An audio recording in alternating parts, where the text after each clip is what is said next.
Hi, everyone. I'm Don Rooney. And I'm John Timpane. Welcome to the musical Innertube, the podcast born out of a mistake. We once meant to introduce a soothing musical interlude, but we said soothing musical Innertube, and the name stuck. On this podcast, we talk to interesting people about their interesting lives, jobs, hobbies, and passions. Difference makers who really make a difference.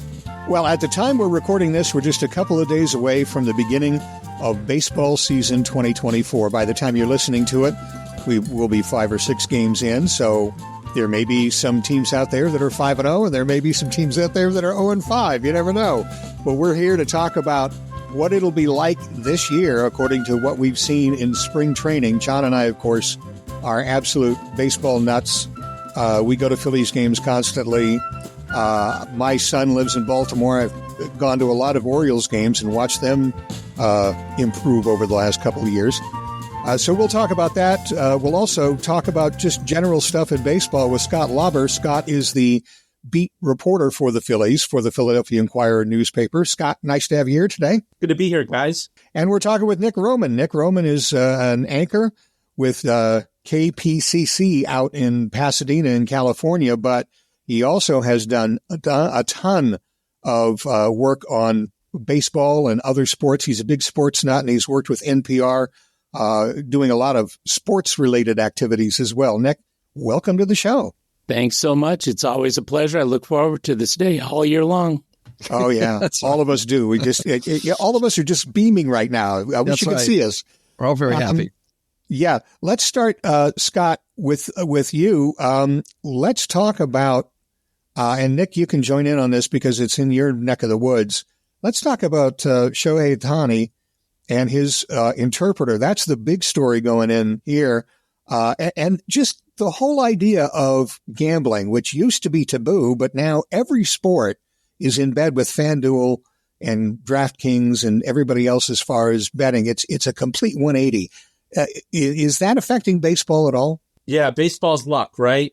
They finally get an international superstar in Shohei Ohtani who they can market everything around and build everything around. And they finally put him at Dodger Stadium where he's going to win all these games, and it's opening day. And oh my gosh. And Shohei Ohtani's interpreter is in the news. And so now Shohei Ohtani is as well, and not for good reasons. You're right, Don. It's the world we live in now, right? With sports gambling, and it's so ever present in everything we do and everywhere we go. And it's on broadcasts, and it's in the ballpark. And it is an absolute nightmare, I think, for every professional sports league that it would seep into the locker room or the clubhouse. And it has for baseball.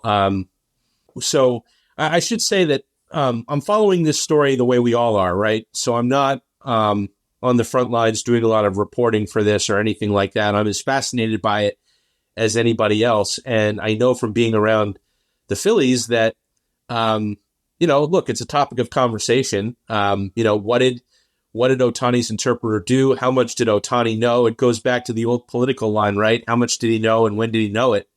And these details are coming out. I think it's super interesting that the story has been changed. Ohtani's interpreter told one story, then changed his story later to ESPN.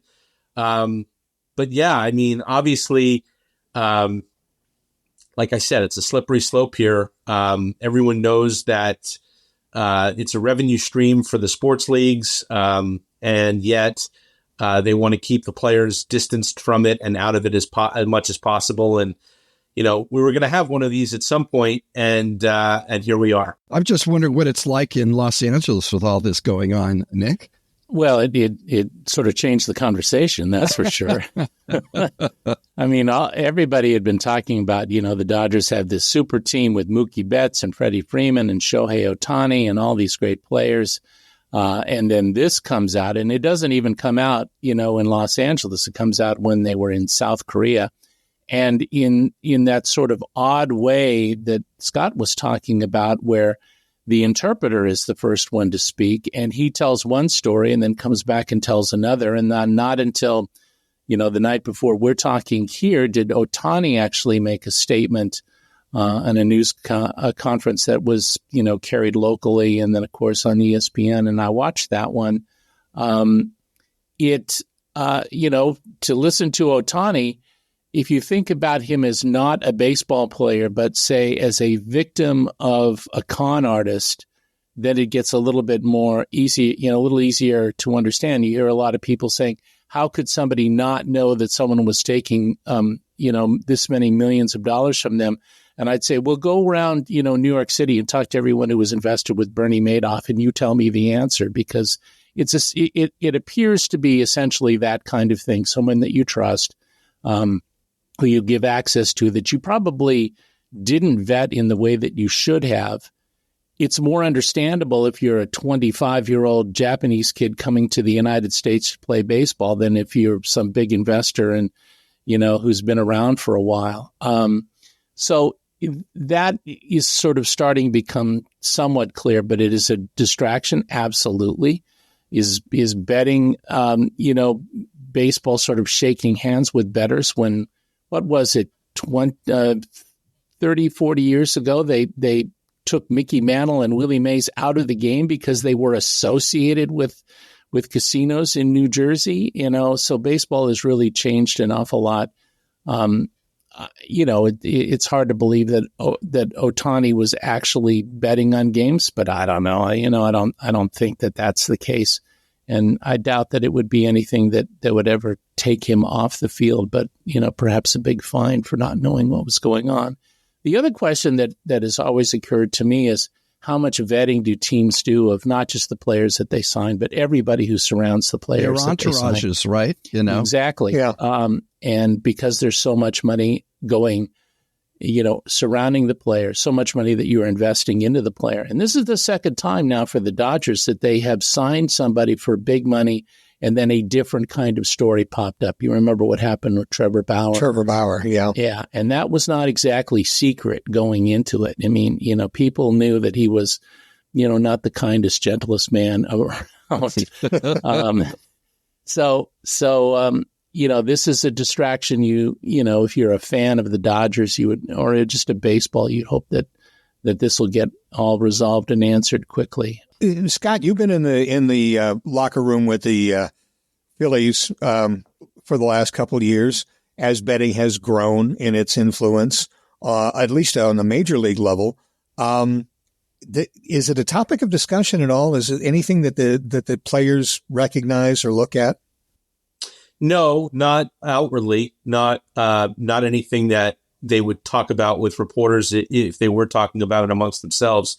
I will say, it is interesting when players are milling around the clubhouse before a game, after a game, and the TV is on in the, there are TVs on in the clubhouse, and it's usually tuned to MLB Network, or it's tuned to the local Comcast affiliate here that broadcasts the games, and you'll hear like, oh, this segment is brought to you by DraftKings, or there's an actual segment on MLB Network about where they're talking about, the prop bets that you could make off of that night's game. How long in the game does so-and-so pitch, and what's the over-under on this or that? And players just mill around as if it was, just normal programming on television, that it could be anything. It could be Judge Judy, right? Like it's just on the television. It's sort of the ambient noise behind them. And if you sort of separate yourself and you start to think about it a little bit, sure, it is an interesting dynamic to have that as the backdrop occasionally for players who are getting ready to play in a game that is going to cost people money one way or the other, that people are wagering on. So the lines are clearly blurring. But no, I don't hear about it from players. And again, it's they're not allowed. So like, you're not allowed, if you're an athlete, professional Major League Baseball player, to go ahead and get involved in fantasy sports even, or certainly in betting sports. I think a couple of things to follow on what Nick was saying that are interesting about Ohtani is that, number one, for somebody who's been around and is an established superstar and is an MVP in the game, we know so little about Shohei Ohtani because he's such a private person, right? I mean, he almost never speaks to the media. When he does, it's through a translator. Now his ex-translator, he'll have a new one. Yeah. And, we just, like, it was cute when Ohtani put a picture on social media of his dog and wouldn't tell anyone what his dog's name was, and we all laughed about that. Or a few weeks ago when it turned out that he got married in the offseason and nobody knew it, like he's sort of an, quite literally an international man of mystery, and now he's embroiled in this scandal with an interpreter who asked him for, or allegedly took $4.5 million out of his account to go pay his gambling debts. We don't know anything about Shohei Ohtani other than he's a pitcher and a hitter and a player that we've never seen the likes of before. And that's about it. So that kind of adds to all of this mystery surrounding the whole thing. It seems to me that maybe I'm just too much of a baseball fan, but it seems to me in the history of the sport that baseball is a little different in that, sure, all sports have a relationship to betting behavior because they do. But baseball, I think, stands apart as a sport in which it actually has a history of destroying legacies over baseball. And I'm talking about the Chicago Nine and Pete Rose. Legacies destroyed and careers. Shoeless Joe Jackson, one of the great hitters of all time. I guess he was never going to be in the Hall of Fame ever, no matter what people want. And that's not only because of Kennesaw Mountain Landis. The longer it has gone on, the harder it's been to argue, really. Not the easier, but the harder it's been to argue that those people should be included in the Hall of Fame. So baseball has a different legacy as regards sports betting. And I'm sure even a Japanese player would know about that. That's what I think. Baseball is crazy popular in Japan, and kids collect the same cards that I did when I was riding around on my bicycle at 10 years old. And the lore is part of that game, So I just wonder, with that background, it is difficult for me to think that a guy getting $700 million over 10 years is not going to know that sports betting is probably just stupid. What do you think, Nick? I mean, it's really tough. Yeah. And Scott would know this better than I, but my understanding is that, baseball makes sure at the start of each season that they talk in some great detail about what's allowed, what is not allowed. And because it is such a part of the history of the game, you can't think that you don't, you can't say, I didn't know. I can't bet on my team. Really? You can't say that. But on the other hand, can young guys be naive? Yeah, that's pretty obvious. That happens all the time. And certainly if you don't know the people that you are around you, don't know them as well as you think you do. And there's a lot of loose money floating around. I can see a lot of different things, but baseball has a pretty good investigative unit. They'll find out what's going on. And as you know, the other thing is that there are no criminal charges yet. I suspect that there will be. This is part of a gambling investigation, an investigation of the feds into illegal gambling, into a couple of guys that are based in Orange County, actually live not too far from where I am, that's been going on for quite some time and has snagged up, for example, Yasiel Puig, who is facing charges at first, took a plea deal and then backed out of it and is now fighting those charges. That was, a couple years ago. And if you're wondering why Puig is playing in Mexico and not in the United States, I think that tells you everything you need to know. Yeah, I'll say, just to follow Nick, that, there are still signs in every clubhouse from the major leagues to the minor leagues that explain how gambling is not permitted on baseball or otherwise. And, I don't presume to believe that anyone who's playing the game today, the amount of history of baseball that today's players do not know would surprise you. And the Black Sox scandal occurred so long ago.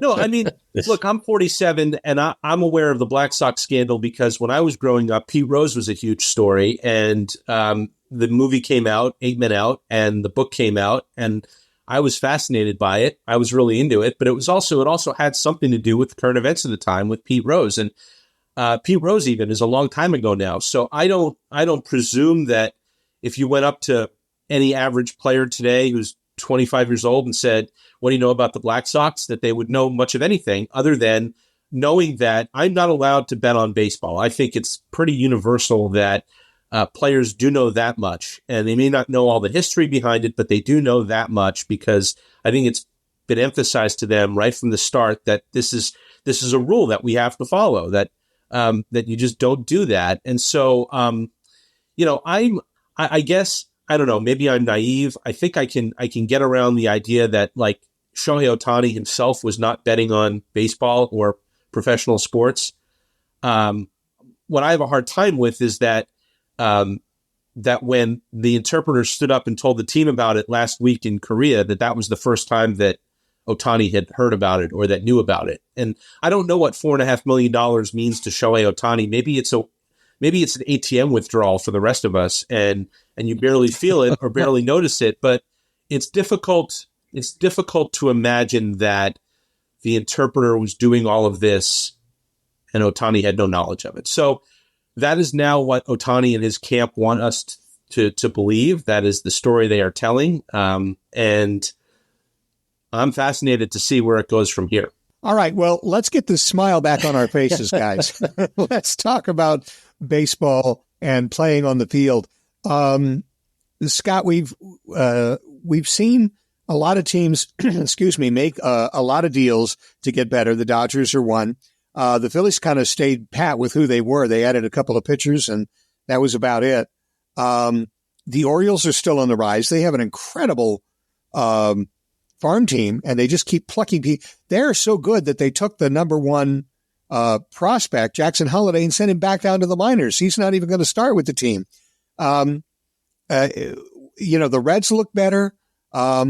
Even people are saying the Diamondbacks have a chance to repeat. What's your feeling about all these teams going into the year? Yeah, I think the National League is loaded. I really do. So I cover the Phillies, and we're putting together our season preview section, which will be out by the time people are listening to this. I encourage everyone to pick it up on Thursday in print if you can, and read it online, certainly. And I wrote kind of a cover story for our preview section about how the Phillies are kind of in this World Series or bust sort of cycle. They've got a payroll that will be exceeding $260 million, which is a club record. They are bringing back almost the entirety of a roster that went to Game 7 of the NLCS last year, and the year before that went to Game 6 of the World Series. So they are pretty good as constituted. They did not do a whole lot of adding in the offseason, but you know what they did do was they kept Aaron Nola from signing with the Atlanta Braves, and that would have been an absolute game changer if that had happened. So they spent $172 million to keep Aaron Nola. They kept Zach Wheeler around with a contract extension in spring training. You've heard of that like proverbial championship window. Like the Phillies are smack dab in the middle of it right now, and the owner, John Middleton, made it fairly clear in his speech to the team on day one of spring training that his expectation is to win the World Series. And so anything less than that will be viewed as probably a disappointment or a failure for the Phillies. Now, all of that sounds great until you go to the fact that they play in the National League, where they have the Braves to contend with, who have won 6 consecutive division championships. They have the Dodgers to contend with, who had a star-studded team in the first place and then dropped about $1.5 billion in the offseason to get Shohei Ohtani and Yoshinobu Yamamoto and add to their team. You mentioned the Diamondbacks. That's a team that upset the Phillies last year and is not going away. They're better than they were at the end of last year. Someone has to win the National League Central, and there are a few teams in that division that could be sneaky tough. Like, I think the Cubs could be sneaky tough. I think the Reds have a lot of talent, young talent. And as Nick will tell you, the National League West beyond the Dodgers is loaded. Dodgers, Diamondbacks, the Giants have loaded up. The Padres are still a team that's got a lot of star power on their roster. So, yeah, you want to win the National League, go right ahead, but you've got a lot to get through. It's a gauntlet, and the Phillies are in that mix, but they will have their hands full. What's it look like on the other coast, Nick? You guys have a Hall of Fame team, it seems. Yeah, close to it. I mean, it was on my birthday that they signed Shohei Ohtani, so that was really nice. It was a great day for me. Wonderful present there. That was in the headlines, if I recall. Yes. The word got around. It's amazing, and then for them to come back and get Yamamoto was pretty amazing as well. For a long time, the big controversy in spring training was the fact that they were not going to give Gavin Lux shortstop. They're going to have to shift him back to second base and move Mookie Betts out of the outfield and have him. He was going to play second base, have him over at shortstop. We're not talking about that now. One of the other amazing things is that they brought in a guy named Teoscar Hernandez, who they signed away from Seattle. He had played very well as a player in Toronto. I remember watching a game where he hit a moonshot in one day in Toronto someplace. It's a great player. Had kind of a rough season last year in Seattle, where a lot of right-handed hitters have rough time because it's a tough ballpark for them. So they've got this team. They don't have the same kind of farm system as, say, the Orioles do, but they got a pretty good one. And they also have the biggest concern right now going in is starting pitching, because so many of their great pitchers are injured and won't be back till the middle of the season. So you have a whole starting crew that's going to begin the season, and then another starting crew that's going to show up in the middle of the year.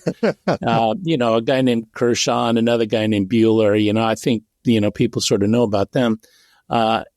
It's an excellent lineup. They've got a ton of talent, but like Scott says, okay, so you win the regular season, great. And then you go in the playoffs, and who's waiting for you? The Atlanta Braves and the Philadelphia Phillies, and then some upstart team from God knows where. It could be Arizona. It could be, the Cincinnati Reds, who are like scary, dumb good. At some point, these guys are all going to go, wow, we're really excellent players. Yes. And just go and crush somebody. Yeah. It figures to be a really fun season and a really fun off season. Now, if you drive down the freeway, John, to where I was just going to say, there's another league and a team that you and I both rooted you for. Grew up. Yeah, we both rooted for the Angels for years. So did Don. All three of us did. We went to games where they would dismiss the staff after 6 innings, and you could just move down to the right behind. It was awful. But remember, the days of Angel Stadium we were at Angel Stadium before they put the mountain in out. Yes. The outfield.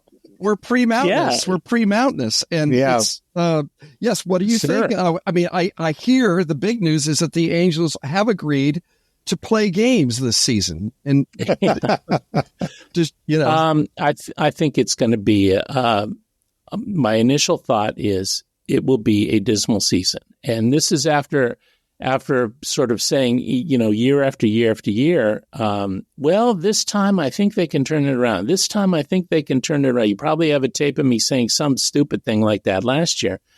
It's an embarrassment.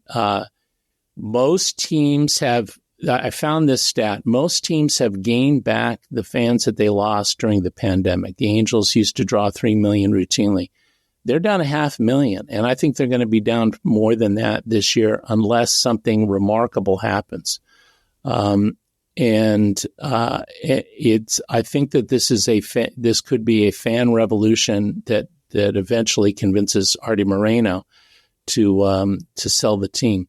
By the way, he bought that team for about $188 million back in 2003, and it's worth 15 times as much now.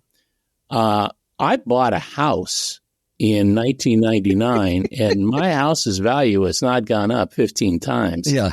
So he's doing okay. But you don't have Mike Trout in your backyard. No, that's true. I don't. No, but If it you want to go sounds like look, well, wait. Yeah. it sounds like if you get a couple of guys together, Mike might come over and play. He doesn't really seem to care who he plays with, does he?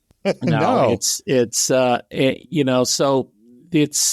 it figures to be, this is the worst stretch of Angel baseball in Angel history. They've never had this many losing seasons in a row.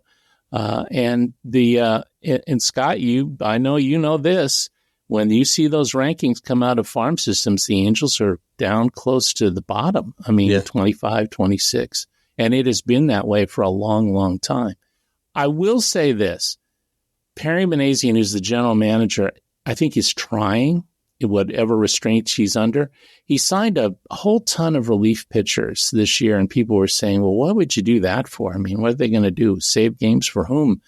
But you can take a relief pitcher at the trading deadline and spin him for a young player, which, the Dodgers have seen that happen twice. They traded young kids for relief pitchers late in the season, and that's how the Astros got Yordan Alvarez, and it's also how the Pirates got O'Neal Cruz, who's their shortstop. You might be able to rebuild a farm system that way, and it's kind of a cheap way to do it, especially when your drafts.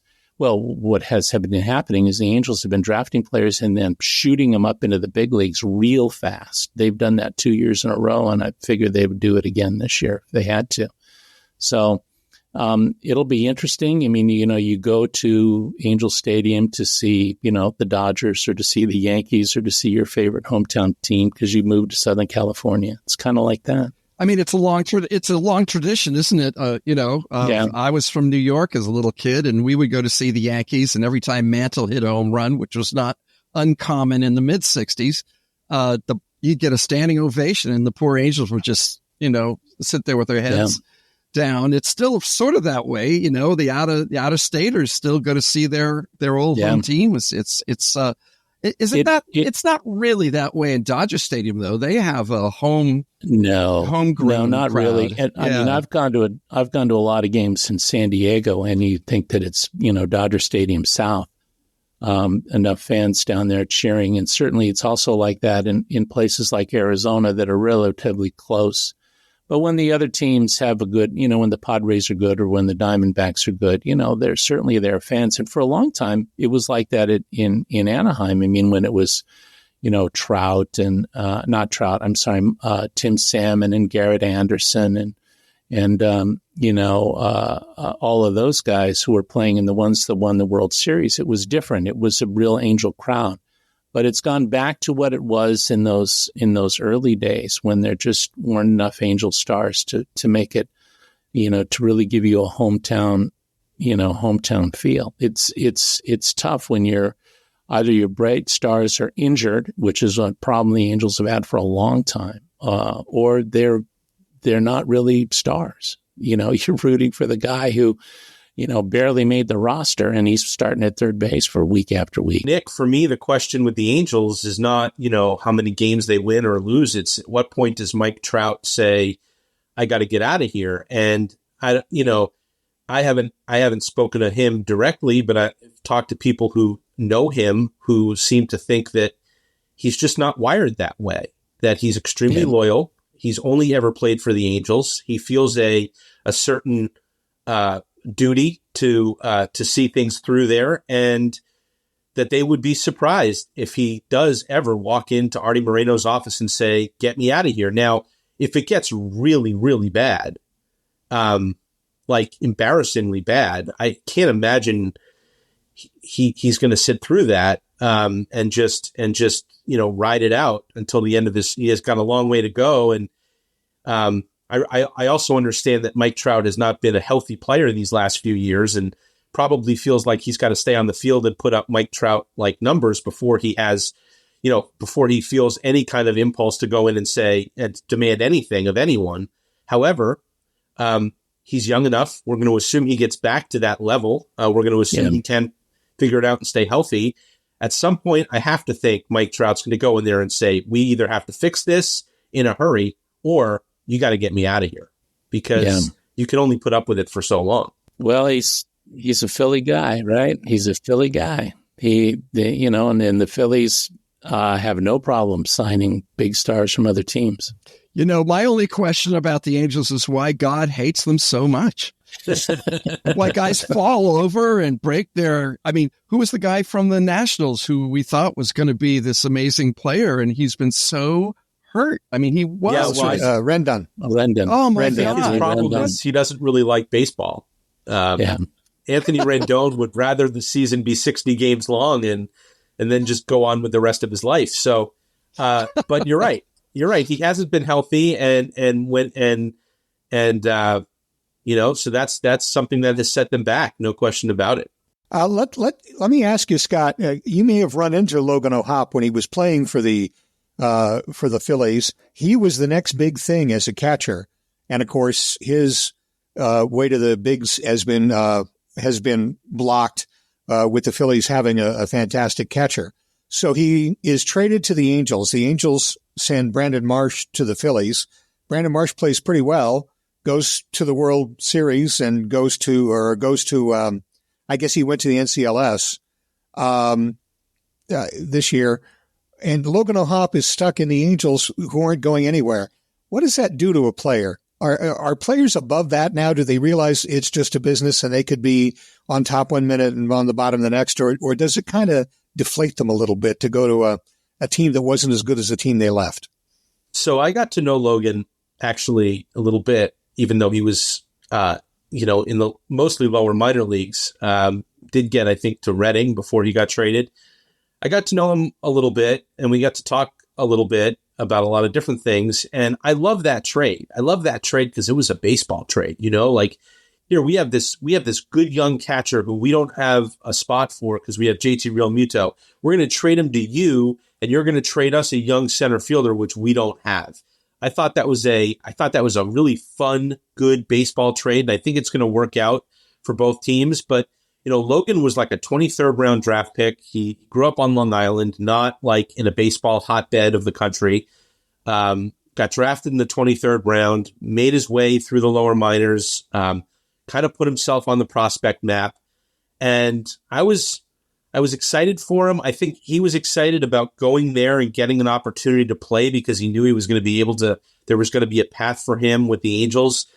It kind of stinks, right, that he gets there at a time when things are in such disarray with the Angels or in so much flux, or they're in this down cycle that they can't seem to get out of, however you want to phrase it. But, I think more than anything, he looks at it as, hey, I'm a young player just getting started in my career.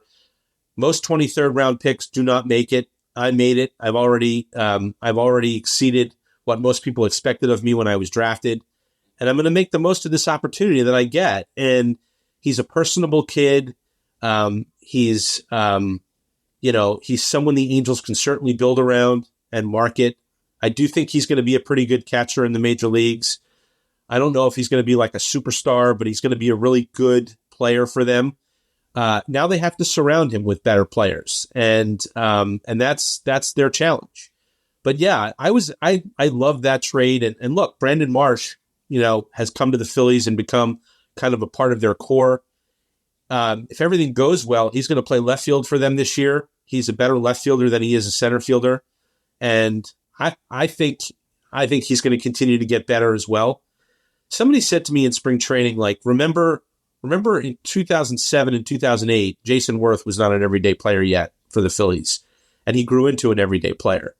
And they see some similarities in Marsh. And if Marsh turns into that, and obviously there's the look, right? Like, Jason Worth was the first Geico to do the Geico caveman look, and Marsh has kind of taken that on himself. But I think as players, there's some similarities there too, in terms of big guys who are going to kind of grow into their power. Worth from the right side, Marsh from the left side, who can run around and play the outfield, who are pretty good athletes.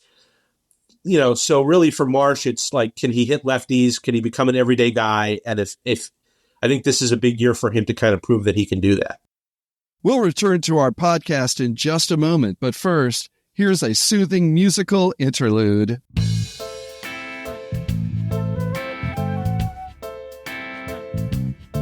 Scott Lauber graduated with a degree in journalism from Boston University.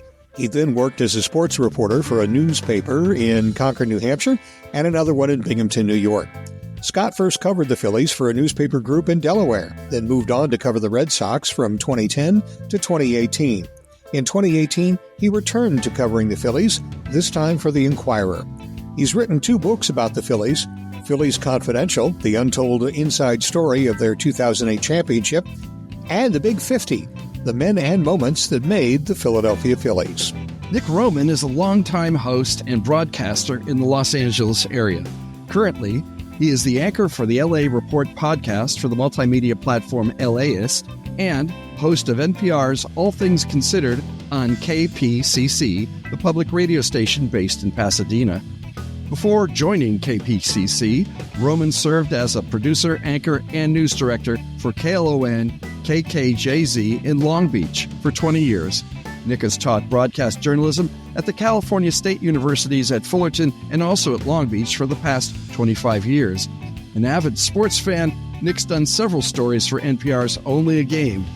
He is an alumnus of KUCI, the student radio station at the University of California at Irvine, where he was a darned good football and basketball player. And now, back to the musical Innertube, already in progress.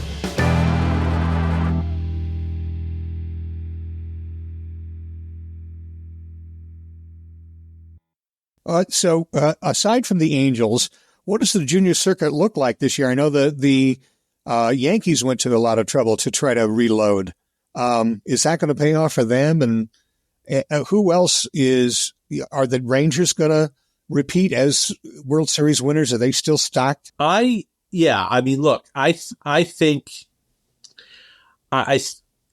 the Orioles are obviously a team that's going to get a lot of attention early on because of their young players. You mentioned Jackson Holliday. He didn't make the team. I'm sure he'll be in the big leagues here before very long.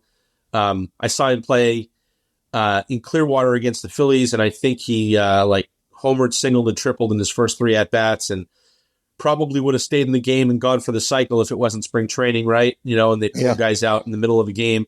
And I remember, sort of thinking, okay, I get it. He's good, and he'll join Gunnar Henderson and Adley Rutschman, and now they have Corbin Burns. And so they're fairly loaded, and it's going to be interesting to see them go head-to-head with the Yankees in the AL East. You mentioned the Yankees. Juan Soto is there now. Soto and Judge, it's a pretty good 1-2. They have major questions, though, in their pitching with Garrett Cole being out. I think the key to the Yankees really is the 3-headed monster of Carlos Rodon, Marcus Stroman, and Nestor Cortez. They've all been good at various times in their careers, really good, but they've all been really bad at various times in their careers, including last year. So, I think that could really sort of swing the Yankees season one way or the other, how those 3 guys pitch, especially until Cole gets back. And in the West, look, Rangers Astros is going to be fascinating to watch as well. The Astros just find a way every year to get back to the ALCS. The Rangers, of course, won it all last year and have 2 very good-looking young players of their own in Wyatt Langford and Evan Carter.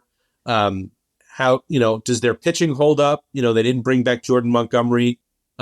So there's just, there are questions there. Everyone has questions, but, I think those to me are the 4 teams, the 2 in the East and the 2 in the West that figure to be sort of AL powerhouses. Nick, do you know anything about Seattle? They're kind of in and out. They make some noise, but they never really wind up going past the first level of the playoffs. I know they have Julio Rodriguez. Yes. And that makes that solves a whole lot of problems right there. I don't follow Seattle as closely. I know that they've been building for a long time. They sort of have put things together in the last few years and have looked. They weren't as good last year as they had hoped to be. But in terms of where they stand in the American League West, the problem, of course, is that the Astros and the Rangers are just better than they are, and you can only load up wins. Loading up wins against the Angels and the Athletics will take you only so far. The team that I'm kind of curious about are the Detroit Tigers, because much like the Orioles, they have had, a lot of they've been rebuilding for a good long time, and they have young stars who are starting to show that they've got something. And when they signed Kenta Maeda and then also signed Shelby Miller from the Dodgers as a relief pitcher, I mean, if you're a young team that hasn't really shown much and you're signing relief pitchers, it's sort of a hint that you think that this is your year, that these guys are going to help you out. So I would look at the Tigers sort of in the same way they look at the Cincinnati Reds as the team from the outside that all of a sudden could find itself and play really well. I just can't, in the American League West, I can't see anybody, surpassing the Rangers or the Astros. They're the two that just, that have the talent and have all the players and have young players too. With the Rangers and Evan Carter, that guy is really good. They've been building those teams for a good long time. So Seattle, if Rodriguez goes crazy and if there's some other support from of the rest of the team, they could make some noise. I would see them perhaps as a wild card team, but they'd have to play really well because they're in a really tough division. Mm-hmm. And checking MLB.com, as I do every day religiously, one of the surprise teams, they have, what I want to say, fillers. Like, here are the guys that we think will be the breakout players. And here are the guys that we think here are the pitches that we think pitchers will use most. But one of them was what they thought the surprise teams were. And I was very surprised on more than one list to see the Kansas City Royals listed there. Yeah.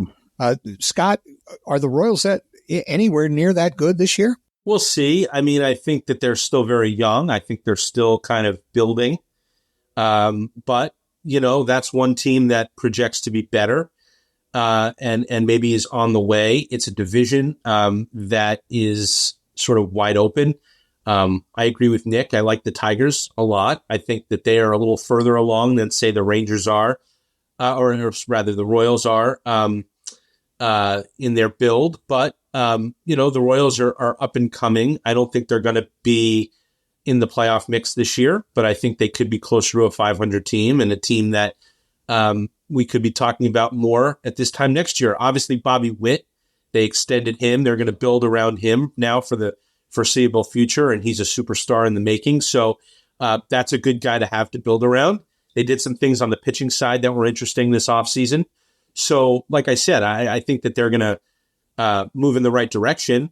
But, I still think that they're probably a year or so away from being a real kind of upstart, potential surprise playoff team. I put the Mariners and Blue Jays kind of in the same bucket a little bit, right, as teams that could probably take off or stagnate a little bit. I think I could see it going either way for them. Toronto is obviously serious. Like, they went hard after Shohei Ohtani. They didn't get him. Went hard after several other free agents during the course of the offseason. Cody Bellinger, I think, was on their radar for a while. Came up empty there as well. But, I think both of those teams have really good pitching. In Seattle, a couple of names to get to know, I think, are George Kirby and Logan Gilbert. I think they're both going to be pitchers who are taking that next step forward. In Toronto, they've also got a pitching staff that I think they really like, with Barrios and Gausman and Alek Manoah, if they can straighten him out from last year. So I think those are two teams that, I think should be in the wild card mix, certainly, and maybe could push the tops of their divisions. But like we said, I mean, they're both in really tough divisions. In the West, you've got the Astros and the Rangers. In the East, you've got the Yankees and the Orioles. So I think that they're going to have to kind of muscle, those other two teams are going to kind of have to muscle their way in. We're at 40 minutes and we haven't even gotten to the rules changes. And maybe we should have a second one sometime, because the rules changes were very interesting, especially the fact, as we all learn now, that over the course of the season, the teams sort of clawed some time back, to the tune of 7 minutes, which spurred the managers to make more rules changes and cut the time down. But I will say, as a sports writer who still has to meet deadlines, I love the rules changes. Phenomenal. Make more rules changes. Make the game faster. I think it's great. Well, okay. Let's just talk about one of them. What do we think about the first baseline rule? Nick, you are sighing. You are looking off into space. Well, they had a rule the rule was pretty clear for a good long time, and players sort of routinely kind of messed with it constantly. So on this one, we'll see. What you really hope is that you cut down on the number of collisions at first base. That's always a good thing, because that's a place where players get hurt. I'm still interested. I'm also surprised that pitchers. Actually, I'm not surprised that pitchers adapted to the pitch clock, as quickly as they did.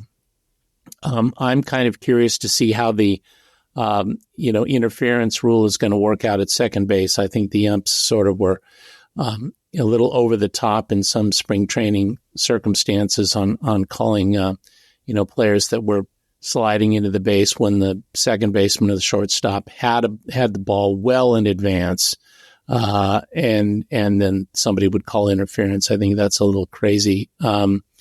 But I had thought that there would be more base stealing than there was last year. There really wasn't. I had also thought that pitchers would learn how to hold runners on base at first base because the likelihood of stealing was so much greater. And they really weren't very good at it either. Yes. It's amazing. That's sort of the shocking thing to me. Yeah. But all in all, faster ball games, I'm all for that. And like Scott said, you got to hit a deadline. I just want to go to bed and not stay up until midnight. I remember that Dodger game a few years ago, Dodger Red Sox World Series game. I watched that entire thing. Drove from work all the way home and stayed up until well after my wife went to bed and watched that thing. So the faster games are always a good thing. The fans like it. The other rules changes that, tweaking around, I will believe that they're serious about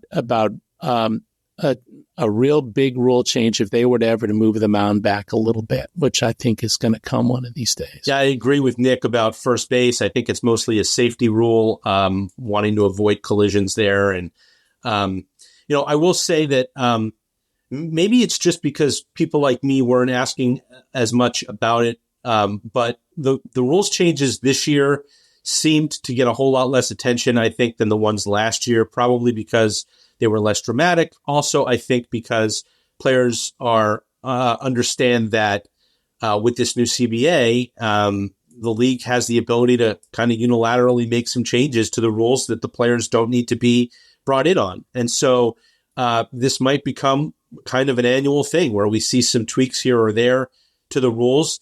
I do think that I completely agree. I thought that there'd be more base stealing in the game after the rule changes from last year. I think one of the reasons, and it's funny, here in Philadelphia, I covered Trey Turner, who I thought was just going to be someone who really sort of benefited from those changes. And I talked to him a lot about it throughout the course of the year. And he said, look, people don't realize, maybe the bases are bigger, or the pickoff moves, pitchers can't pick off as often, and it might seem like it's going to be easier to steal, and maybe it will. But to steal 70, 80 bases a year, it really kind of takes a toll on your body that I think a lot of players in today's game are not used to or not accustomed to. And I think base stealing had sort of been out of the game for so long that it takes more than just some rules changes to kind of put it back in. I think there's still that attitude, even among someone like Trey Turner, who's really fast and was 30 for 30 in steals last year, did not get caught, that, I think it's been drilled into a lot of players in today's game that it's not a high percentage play to try to steal a base. And even with the changes, making it a higher percentage play than it was before, I think players just are not inclined to take off the way they used to. And maybe over time we'll see that change with the rules changes, and players will maybe try to take some more chances. But I think one of the things we saw last year was changing the rules doesn't automatically, change the way the game is played. Yeah, I saw what seemed to me to be a lot more base stealing in spring training this year, Right. Especially swiping second and third, going from second to third. But it's spring training. I mean, the pitchers aren't really paying much attention to anything except what am I going to throw next, and will it be that cutter I'm working on?